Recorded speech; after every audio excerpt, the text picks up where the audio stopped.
This is a follow-up to the first video I did. Got loads and loads of little clips, lots of observations and things. Still got the car. I've had it for 6 weeks now. Done about 2,000 miles. Been on some fairly long journeys. Been all the way up to Alton Towers in Staffordshire. Been down to Somerset a few times. Been up to Norfolk. So yeah, done a good few long trips. Supercharger network's awesome, really good. I think I mentioned that last time. So what's happened since last time? Okay, so I had some play, if you remember, on the steering wheel. That was there's a universal joint on the steering column that needed changing. So I've had that done and I've got zero play now. In fact, if I just switch to the steering, it's really nice and tight. Nothing going on there now. So got that done, yep. Also had the rear brake pads changed. They were low as well, so that's all good. There's been some debate about the suspension bushes, whether they actually need replacing or not. Basically, I was chatting to my local garage, literally just up the road, about it, and he put it on the ramps, had a little look. Couldn't actually find any play, so he's not entirely convinced the suspension bushes need doing. But when I got the steering joint done, that was the Berkshire Fiesta Centre, they reckoned that I do have a split CV boot. So I'm going to take it into my local man, get up on the ramp and have a little look. So I've got lots of little clips. I'm going to stitch them all together and upload this as my sort of part 2 of my I bought a used Model X, what the hell's wrong with it type series of videos, and we'll take it from there. Now, something I've noticed is I've got a P badge on the back, P100D, so P stands for performance.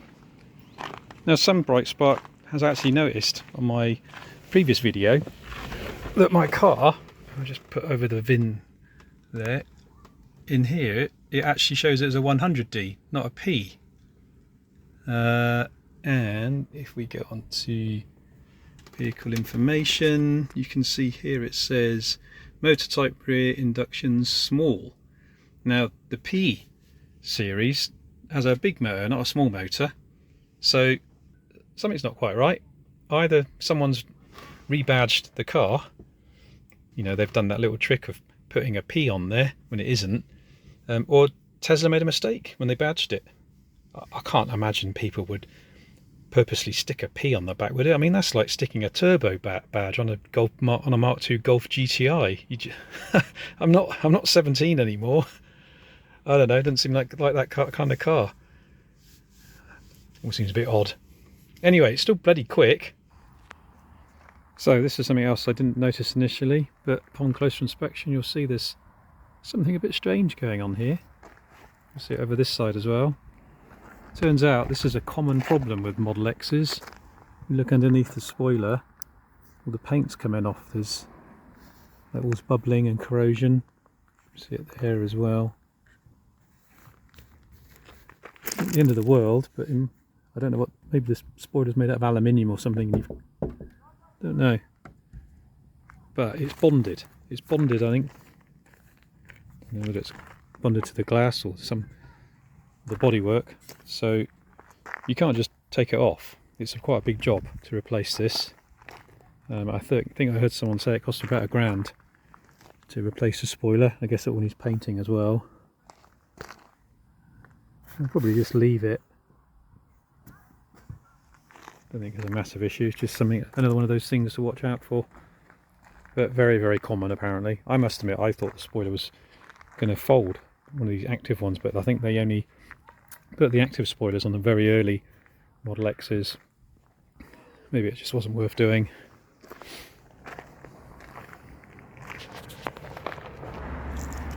Right. There you go, so you can see.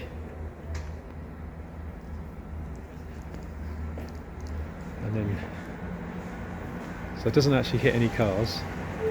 Close that one. Oh, that's the wrong one. There we go. So I'm just going to do a little demo of the SatNav. I mean, at first glance it all looks quite impressive, but there are a few limitations with it. One of them being, in this particular version, you can't set waypoints, which I find a staggering omission. I don't know whether the later versions, or like the SatNav on MCU2 or newer models, supports waypoints. I'd hope it does. So it means you can only set one destination. even when the SatNav suggests supercharger stops, it will set that as a waypoint. But if you don't actually want that particular supercharger, you want to pick a different one, you go and select a different one, that it removes your route to your final destination. So that supercharger then becomes your final destination, which I find baffling. I can do a little demo actually, because I'm going to have to go up to Sheffield next week. I live down on the Hampshire-Berkshire border, so it's probably about 180 miles. If I do the route planner now, I'm on 56% charge, so it's probably going to suggest a supercharger stop. So we'll just see what happens. If I just flip the camera over. Okay, so there we go. We're on 56% charge at the moment. Let's go onto the nav. Let's just go up to navigate, and then I'll just type in Sheffield, and we'll see what comes up.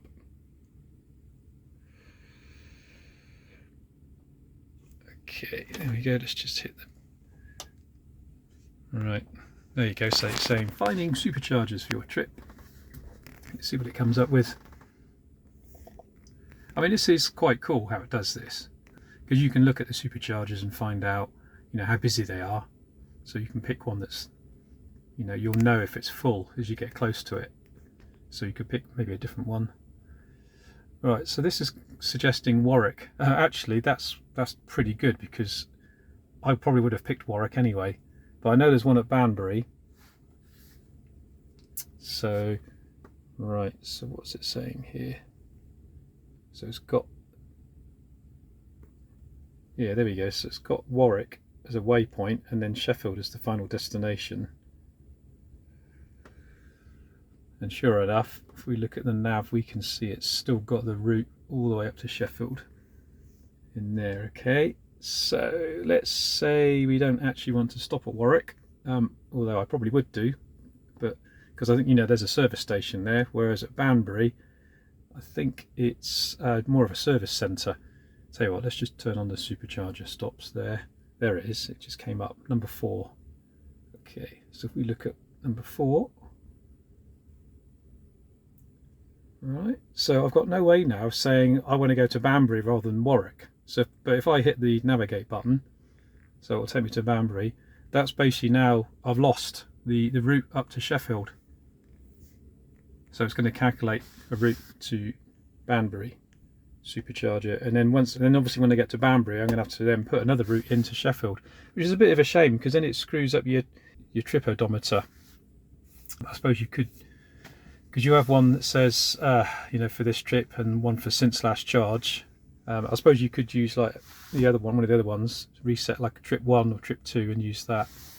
But it's just, I don't know, just one of those little niggles really. You can see I've completely lost the route up to Sheffield now, which means I don't have my estimated time of arrival any longer. So it's just a little niggle really. I don't know if it's something they're going to fix, but apart from that, it is quite cool. You know, it's quite cool how it estimates your state of charge. You know, if I just turn that back on again and look at Warwick, we can see how busy it is. Yeah. Okay. And when you do actually get to a supercharger, my Model X is only capable of supercharging up to 150 kilowatts. That's the speed it uses, because it's quite old. The newer ones will do 250. But what you'll find, you have to be a little bit mindful of the fact you won't necessarily get 150 kilowatts or 250. You might only get that for a short period of time as the battery's charging.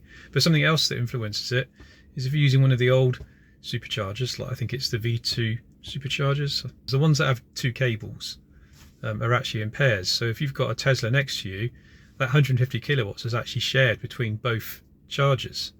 So you're then down to a theoretical maximum of 75 kilowatts. And I actually found when I was charging that I only actually got about 65 kilowatts. So, you know, it wasn't a big deal, because I had to stop off and have a bite to eat. So I was gone for like a good 20 minutes or so anyway. So actually I did have enough charge, you know, to get home. I just didn't have as much as I thought I was going to get. But the flip side of that is you might not actually want the car to charge too quickly, because then you'll use up more kilowatt hours and it will cost you more money. If you only want enough charge to get home, you might only want to stop for like 10 or 15 minutes. So if during that 10 or 15 minutes is pumping in at 150 kilowatts, you know, you're going to get more energy in there and it's going to cost you more money. I mean, you can set a charge limit obviously on the car. So, you know, if you're only on your charge, if you're down at say 30% and you only want to charge up to 50, you could just set a charge limit, or you could stop it on the app. So it's just something to watch out for, that actually in some circumstances you might want the car to charge slower to give you a little bit more time to go and have that bite to eat and not necessarily end up with like a huge bill at the end of it all. You won't get a huge bill anyway, but you know, if you're feeling particularly tight, you might not want to spend as much with Elon. I know some people have got strong opinions about him, but I'm not going to get into that. So, let me turn the suspension then. So let's stick a tune. Well, I'll turn the Trance on. Something else that's quite cool is the energy meter that you get on the display here, and you can use it to work out your real life battery capacity. It's quite accurate apparently in terms of how much you've used and what your predicted range is. So you can use your average watt hours per mile and the projected range to work out, based on your current state of charge, how many kilowatt hours you've got on your battery. This is a 100x, and apparently I think the usable capacity is 95 kilowatt hours. So let's just flip the camera and have a quick look. So this is the energy consumption graph. So what you can do is you can use your average watt hours per mile and your projected range, and that will tell you how many kilowatt hours. 337 times 139. Okay, so that's what I've got left. My state of charge is 56. So you can divide that by the inverse of that. So divided by, so we say 0.56. Okay, and then that will give me my total capacity. Right, there we go. So 83.6 kilowatt hours of capacity. Now my battery is 95,000 usable kilowatt hours. So divided by 95,000, times it by 100. Okay, so that's a percentage. So my battery's got 88% of its capacity left. So it's degraded by 12%, which on a 6-year-old car that's done 114,500 miles, I don't think it's too bad, to be honest. Let's talk a bit about range. Obviously your range depends on your driving style and what sort of ancillaries you have running. So I did a little experiment a little while ago. My dad lives down in Somerset, down in Yeovil. So I'm in Basingstoke, well actually a bit further north than that, between Reading and Basingstoke. So normally what I do is I drive down the A303, just go down the 303 past Stonehenge to get to Yeovil. It's mostly dual carriageway, there's a few roundabouts, so it's normally quite a relatively straightforward drive. So what I did this time, I went down there last week, so it's about a 200-mile round trip because I had to do some other bits and bobs. So what I did is I went down in the evening, so I turned off the air conditioning because it was quite cool. I didn't actually need the aircon on, so it was quite pleasant without it. And I drove at 60 instead of 70. Now, somebody told me, I can't remember who, that you use 20% more energy driving at 70 miles per hour than you do at 60. I don't know whether that's true or not. So it makes a hell of a difference just slowing down a little bit. And sure enough, if I slowed down and turned off the aircon, my predicted range went up through the roof using the energy meter there. So based on my predicted range and the amount of battery that I used, I think I only used about 60% battery capacity. I predicted that I would get about 280 miles out of a full charge, 0 to 100. And a lot of that was because my average watt hours per mile dropped. Well, what was it? It was less than 300. I think it was around about 280. Get 280 watt hours per mile, which is quite low for a Model X. I mean, that's nearly 4 miles per kilowatt hour.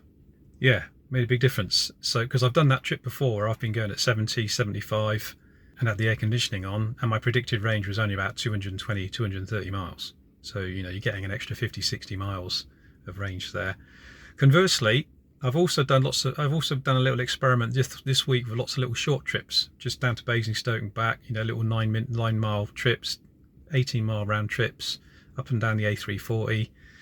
all over the place, dropping my son off to various things and my daughter, and going down the supermarket. So I only did like one charge last week, just filled it up, and then by the time I got to the end of the week I needed to do another charge, and my range, I'd only done about 118 miles range on that, and because I'd gone from like 80% down to 20, there's obviously 40% capacity there that I didn't use, so you add that on and it worked out as about 180 miles range.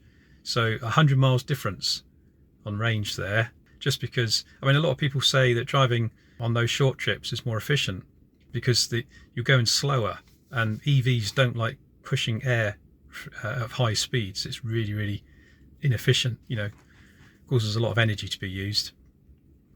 So, a lot of people saying, well, just those short trips don't use up as much energy. But I don't know, I think there's a bit more to it than that, because every time you start and stop, or you pull out from a junction, you're having to haul like 2.5 tons of metal and battery up to 30-40 mile an hour and then back down again. So you're constantly having to go up and down rather than maintaining a separate, a steady momentum.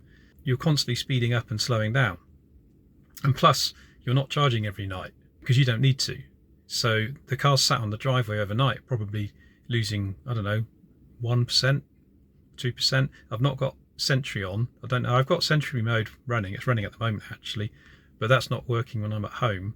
Having said that, if I've dropped my daughter off at swimming, it'll be on there for an hour, and also at football training for an hour. So I'm talking about real world use here, without really fanning about too much of all the controls.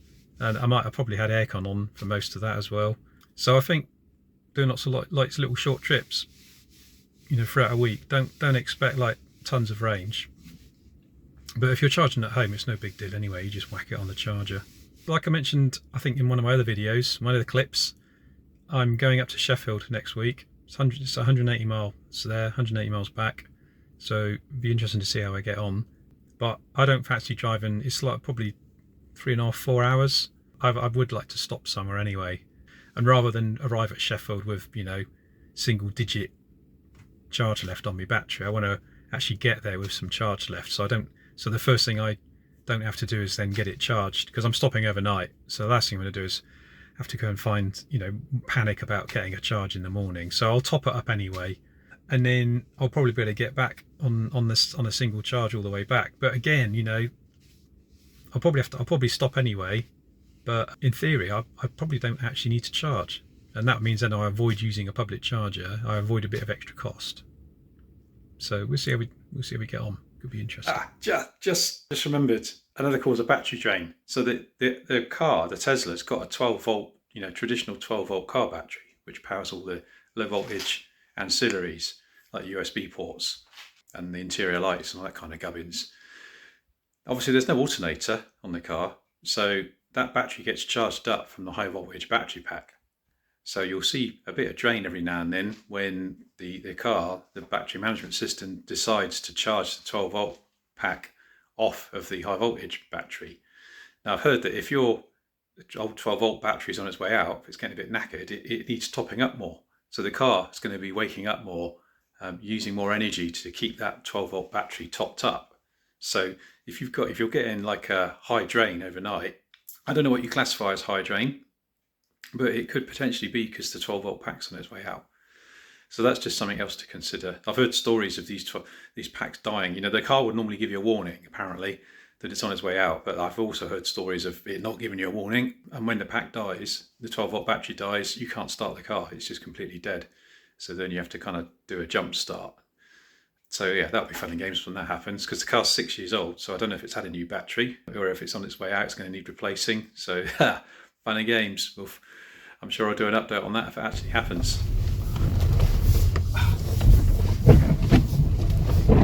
Right then, are we on? Yes. Right then. That's the thing I've noticed is windscreen wipers got a mind of their own.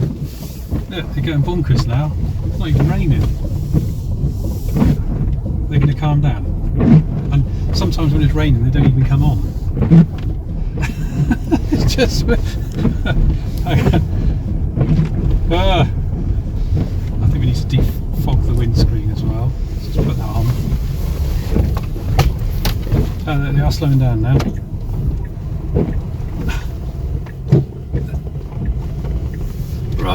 here we go. So just dropping the kids off at school, and then going to be heading up to Sheffield, which I think when I looked was about 180 miles. I've got 99% charge in the car, so should be able to get up there without actually stopping, but I probably will stop anyway, get a coffee. But I don't want to arrive there with like zero charge, so I would like to have a bit of charge when I get there. So I might stop somewhere like Meadow Hall. I think there's a supercharger at Meadow Hall. I was looking on the map last night, and actually there doesn't seem that many superchargers on the M1. I thought there might be some at Northampton. I could stop at Northampton services, but I couldn't find any there. There was one a bit further up, but it was southbound only. I think was it Woodall or something. There was one just off the motorway up near Leicester somewhere. So we'll see how we get on anyway. Yeah, there's one here, like Annesley. I've got the map here, just north of Nottingham. Annesley. So it's forecasting I'll have about 24% charge when I get there. But where's Sheffield? Sheffield's up here. So there's Sheffield. Yeah. So that would work if I can get there. Traffic doesn't look too bad. I'm probably going to go the A43 up through Silverstone actually, rather than through Coventry. So this is the thing with this map, you can't tell it. I haven't figured out how you tell it like different routes, preferences and things. It just gives you one route. But I'm probably going to come off, just north of Banbury, go along the A43 past Silverstone, get on at Northampton, and then go up that way. So yeah, see how we get on, eh? Well, we didn't get very far. We just got north of the M4 and on the A34 here, going north, and hit a massive traffic jam. There were signs saying there was a 30-minute delay, but there's nothing actually came up on the SatNav to indicate. So if I just zoom in, you can see, so it's showing it's clear. So that's a bit annoying, because if I'd have known, I could have maybe taken a different route. But there's not many options around here. Thing is, it's quite a nice environment. I'm just sat here. The car's driving itself pretty much. It's on cruise control. So one thing that's quite nice is when we come to a halt, it will actually pull away automatically so traffic starts moving. Right then, so I'm at a place called Annesley. The Moor Hotel in Annesley. There's a supercharger here. Let's have a look, see how far from Sheffield I am. So let's just figure out what I'm going to need. So I'm on 37%. This is where I'm going. So let's see how far away I am. So it's about 48 minutes. Should work out. Oh, right, so it's only going to use up another 10% of my charge. Okay, right. So this is a 250 kilowatt supercharger. I reckon if I just put 30 or 40% in, that'll be fine. So just put the CCS adapter in.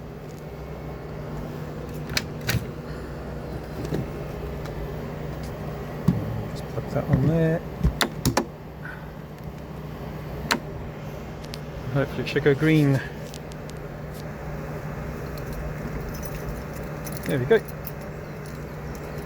Okay, so already 137 kilowatts. I don't even need that much. It says it's going to take 30 minutes, but I'm going to go in and just check the hotel out, see if I can get a drink or something, use the facilities. Well, that was cool. So I just popped into this hotel. It's called the Moor Hotel up near Annesley, where I am, the supercharger. Had a quick coffee. The car's already nearly ready. It says it's only got 3 minutes to go. It's only been charging in 20 minutes. So I think sometimes you actually want a slow supercharger, because otherwise you're just not going to have time. You're not going to have time to do whatever it is you need to do. So this has been quite good. If I just flip back and you see how far we've got. Just zoom in. So it's slowed down the charge rate now, down to 42 kilowatts, 76%. battery, so yeah, by the time it's finished, I'm going to stop at 80% and then I'll be on my way.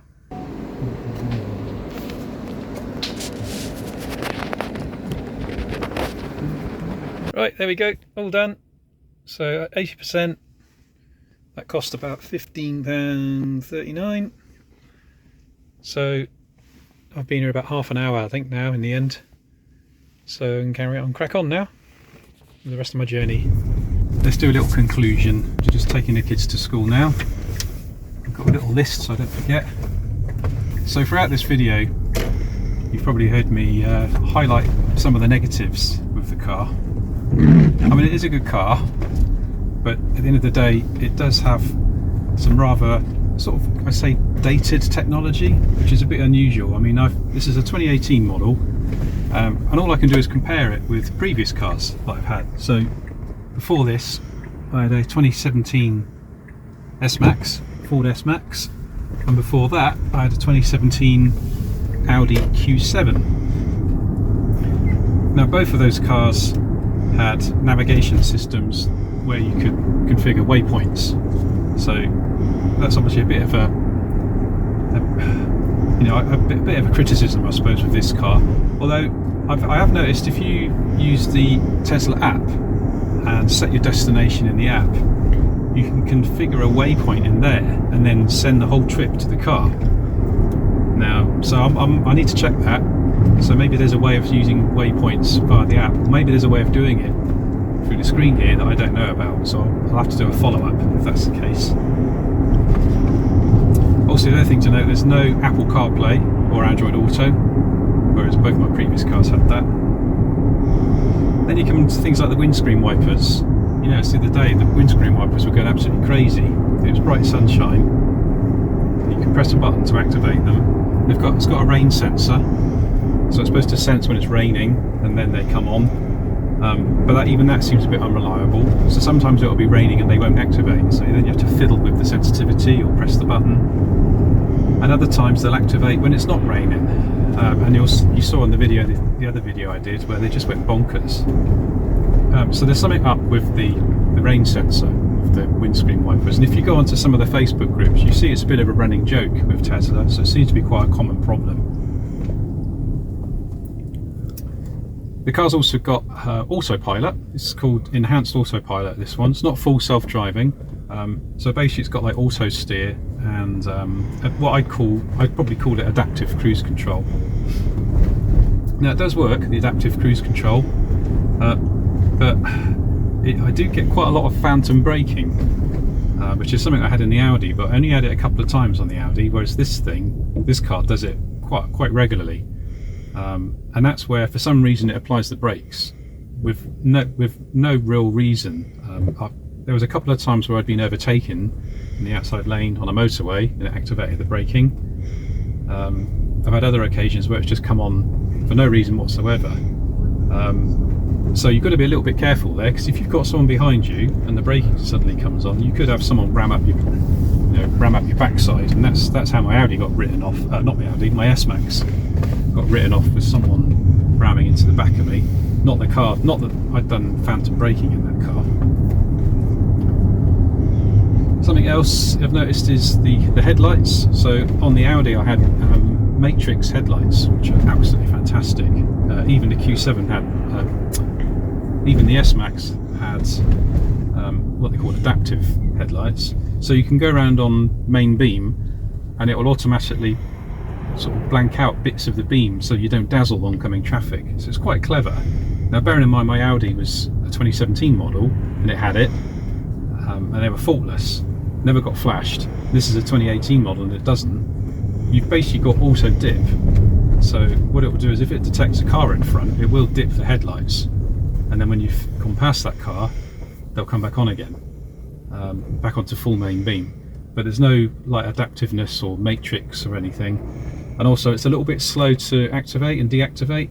So what you find is, if you drive around on main beam with auto headlights enabled, it will dip them, but it is a bit of a delay before it detects, the car. So you do get flashed at quite a lot.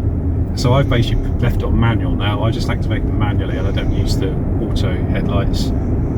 which is a bit of a, you know, it feels like a bit of a backward step. So, you know, it's like the technology is just not quite there when you compare with other cars, with Tesla. Now, it's possible that the newer models might have all these issues fixed. I mean, they're nothing major, it's just observations at the end of the day, comparing with other cars that I've owned. What else have we got? Oh yes, the doors, the falcon wing doors. They're pretty cool, but they do attract attention.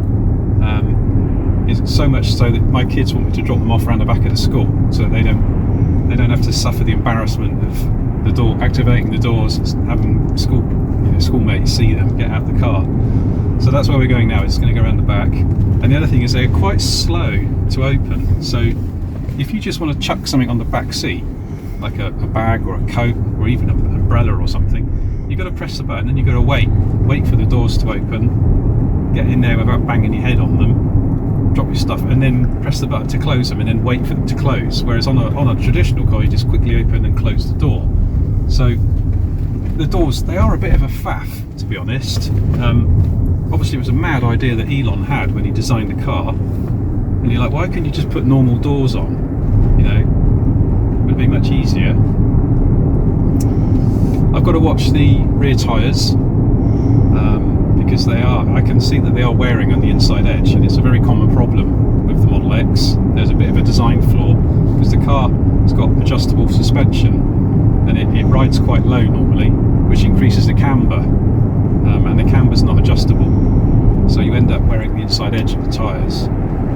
So there are aftermarket kits you can get with slightly longer control arms or camber arms, which adjust that and put the camber back again, so you don't get so much wear on the inside edge. So that's something I might investigate. We're nearly at school now, so we're going to have to wrap up. So costs. Yeah, obviously the big advantage is the costs. So saving in fuel. I mean, I've had the car a couple of months now, and I've probably saved £300 or £400 in diesel, you know, fuel costs, especially with those long trips up to Sheffield and down to Somerset. I mean, it's a nice place to be as well. The insurance hasn't really been an issue yet. My renewal's due in May next year, so we'll see what the renewal's like. It only cost me like an extra £80 to put this car on after I took the S-Max off, which, yeah, so that's probably going to be for about 9 months. So in total, the year's insurance has cost me about £460, £470, I think. So that's not too bad. Obviously, acceleration is a big bonus. Oh yeah, I've got to get I've had the steering UJ done. So in terms of service costs, the only thing really left to do at the moment is to get the CV joint done, because the boot's split. That will require a half shaft replacement, which is actually covered by warranty, so I should be able to get that for free, hopefully. And as for all the suspension joints and links and arms, I'm going to leave that for now. See what happens at the MOT, and if the MOT suggests they need doing, then I'll get them done then. I bought this car not really caring too much about its value and depreciation going forwards. I just needed a car that would transport my family around after my previous car, my S-Max, was written off. So I didn't have an awful lot of time to find something. The Model X ticked all the boxes.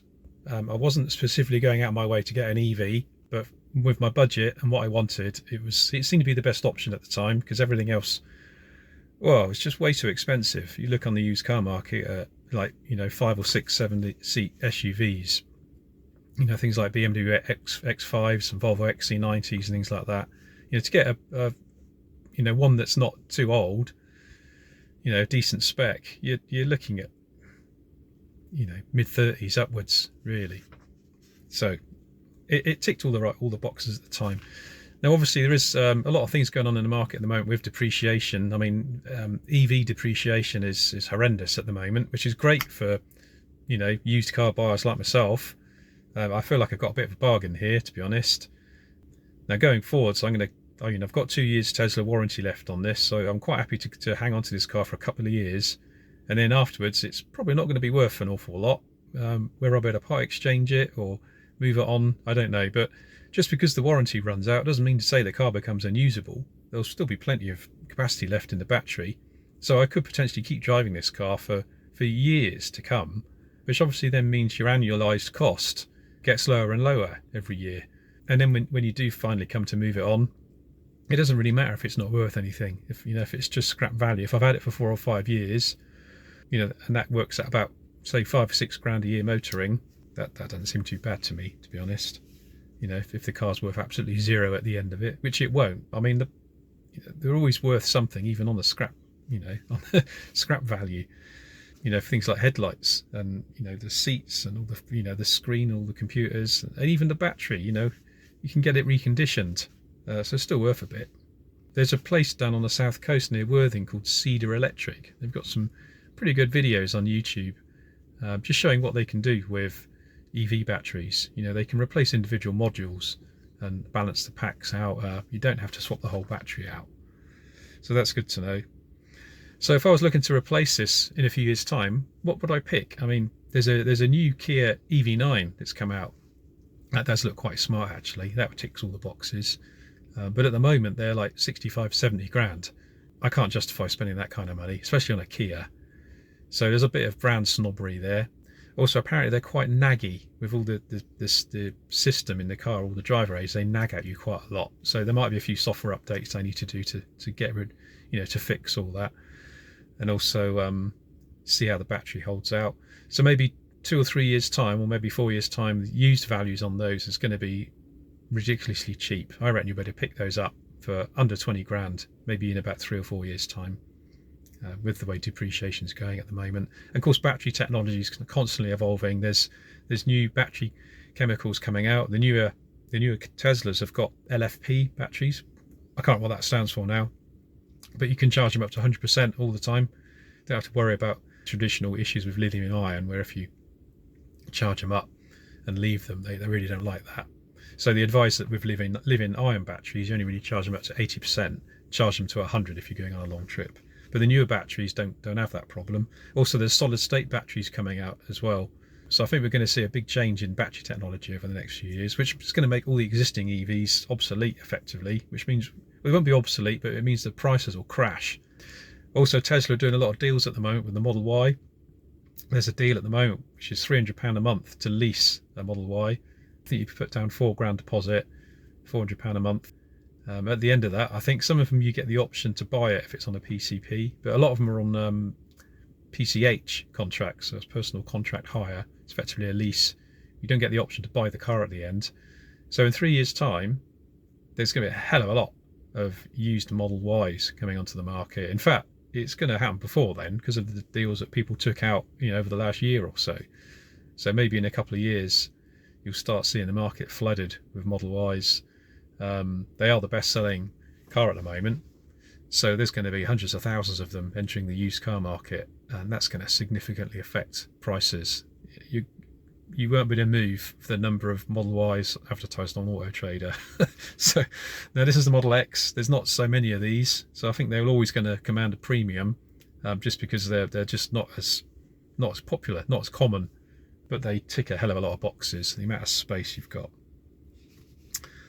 So I think that's about it for now. I'll probably do another follow-up in a few months' time with anything else that's going on. We'll take it from there. So thanks for watching, and I'll see you on the next video.